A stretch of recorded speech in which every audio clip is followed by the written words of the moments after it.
Peter is a senior technical evangelist at Adobe with an extensive experience in virtual collaboration and communication technologies. He's been a key figure in promoting Adobe Connect and helping organizations and government agencies leverage its tools to enhance engagement in virtual classrooms, webinars, as well as remote meetings.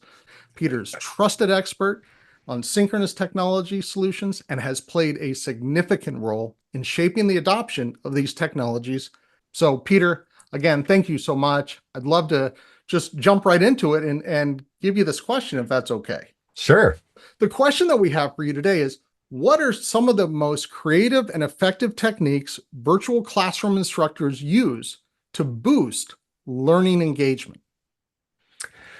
You know, it's interesting. I think one of the things that I see most often and used by some of the most effective instructors is the control, the control over the experience that people get. I think that when you get an experience where nothing moves on screen for a long time, so it's static, people aren't engaged. You're not going to really communicate well with your audience. So keeping the visual appeal of the meeting is really critical. And so what I see is that they really leverage some of the features that we offer, like the ability to control the visual experience, whether it's having a custom background to the meeting itself, or having a background even behind your camera, or having a graphic display of something that explains something on screen. Those are the kinds of things that keep the audience visually engaged. And it's the fact that you can create these in advance and move things around. That one simple technique, just as an example, is you can create two layouts where you've got your camera in one corner as a small camera, and then you can switch to that camera being large and sort of change with the content. It's something that we've seen in the television industry for years. It's something that if you watch the news at night, there's the full screen and then the small, and they go back and forth. Well, you can do that in your classes. And that gives you the ability to sort of take advantage of experience that we've been learning from the television industry for years. So they storyboard their delivery of all of the material that they're going to deliver, whether it's a news program or a TV show. You can do the same thing. You can pre-create those storyboard elements and then go through them and keep that pace of visual change up to keep your audience visually engaged. So certainly the visuals are one of those things. And another part of that is to include things that are sort of rich and that kind of rich content, whether it's lots of visual pictures and graphics, or it's even richer content. It's audio, whether it's MP3 audio or MP4 video, having that kind of thing, or a GIF. All of those things can be put into your classroom and put there in advance so that they're ready to go. As soon as you're ready to deliver a class, you simply go through and navigate through that list of layouts that you've got. That really gives you sort of a choreography for your delivery. It's a storyboard. And that lets you sort of ensure that you include this material, that you keep the pace of the change appropriate for the material that you're delivering. Right. There's some other things that people do, and so part of there's the visual, but there's also the engagement, the interaction that you want. And you've probably seen this in your history as well. You need to get students to reach in and touch the computer. Absolutely. That passive sit back, maybe drift off, maybe look at your phone. For sure. That doesn't work today. You have to do something that gets people to be engaged. Yep. And so having activities, whether it's a breakout, and you can take people, just put two people in each breakout, have them interact with each other. There's a lot of studies that have been done that show people actually learn more by doing an exercise with someone else than doing it on their own. Even though you'd think that, you're only getting 50% of the time if you're having to share it with somebody else.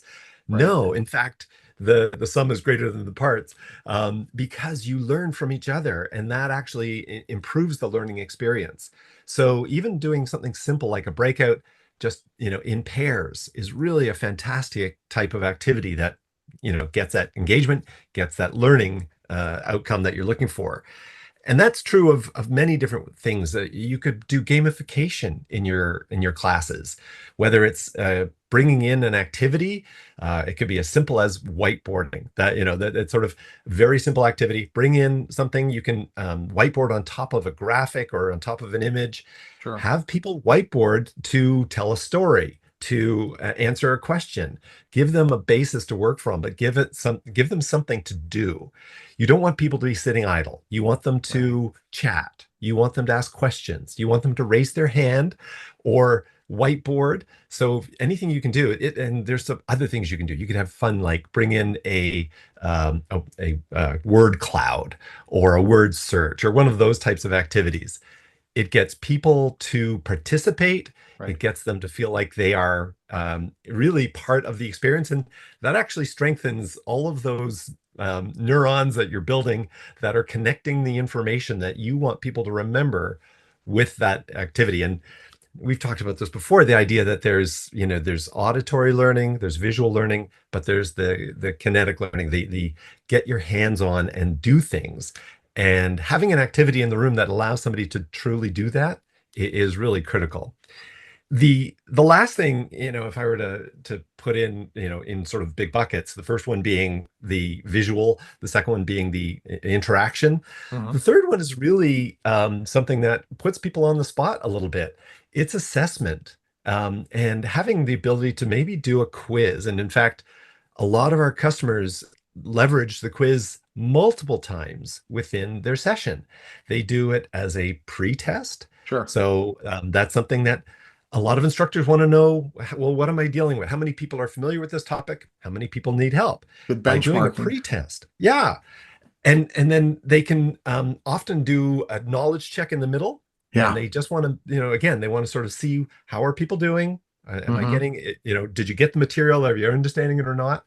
And then the final, if particularly if there's sort of the possibility of a final test or an Hmm. assessment that's going to take place, you're going to find people are going to be much more likely to pay attention, to be involved, to want to do well in this. And so having that set up in advance and being able to reuse the same test that you've created as a pre-test as a post-test, then you've got a comparison. How well did I do as an instructor?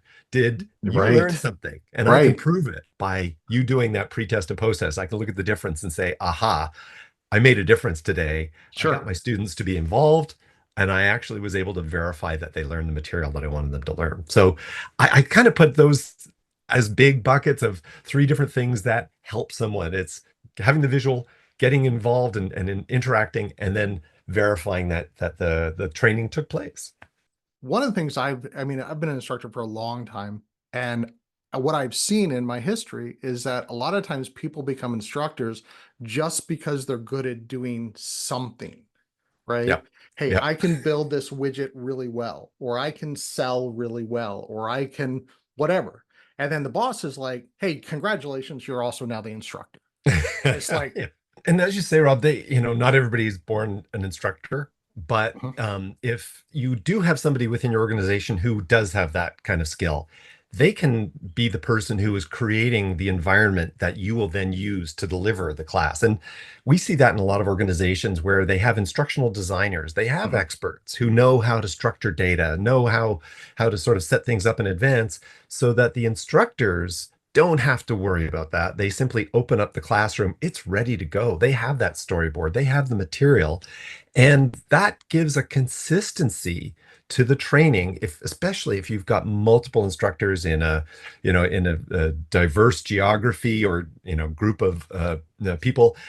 You want that level of consistency, and you don't want to just leave it up to and hope that person knows how to be a good instructor. Well, we right. can help. Give Sure. them help by giving them that consistency. So yeah, those things all help to ensure that customers are successful in delivering training and knowledge transfer. I love it. I love it. And one of the things too is, and I know we didn't set up this podcast for to be an advertisement for you and stuff, but to be honest, I encourage people to go to the Adobe Connect, go to the Adobe site, look up Adobe Connect, Google it, get a demo of it. I think some of the tools that you all have to offer, the features, the characteristics, the adaptability of the tool as well. it's definitely worth anyone going and check out for sure. So Well, thank you, a, Rob. a Appreciate big that. plug in there for sure. Yeah, absolutely. I'm a huge advocate for you. So no, no, Can't help but absolutely. agree. Yeah. So Peter, man, I really appreciate you being here, and maybe we could schedule another time. Love to have you back on as well. I'd always had fun talking with you. But Likewise. thank you very much. It's been my pleasure. Thank you so much for having me, Rob.